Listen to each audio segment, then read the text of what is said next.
കച്ചേരി ആലപിക്കാനായി ഗാനഗന്ധർവൻ വേദിയിലെത്തിയപ്പോൾ നിറഞ്ഞ കയ്യടികളോടെ സദസ്സ് എഴുന്നേറ്റു.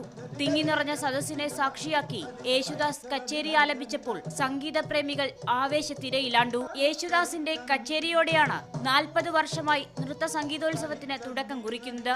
സൂര്യ ഫെസ്റ്റിവലിന്റെ ആലോചനാ വേളയിൽ താൻ നൽകിയ വാക്ക് പാലിക്കാൻ ലോകത്ത് എവിടെയാണെങ്കിലും അദ്ദേഹം മറക്കാറില്ല.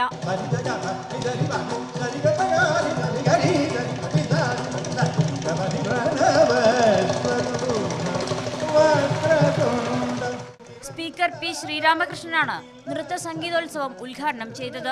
വ്യവസായ മന്ത്രി EP ജയരാജൻ ഉൾപ്പെടെ പ്രമുഖർ യേശുദാസിന്റെ കച്ചേരി കേൾക്കാൻ എത്തിയിരുന്നു. വരും ദിവസങ്ങളിൽ ചലച്ചിത്ര താരങ്ങളായ പത്മപ്രിയ, മഞ്ജു വാര്യർ തുടങ്ങി നിരവധി പ്രഗത്ഭർ നൃത്ത സംഗീതോത്സവത്തിന്റെ ഭാഗമാകും. മീഡിയ 1 തിരുവനന്തപുരം.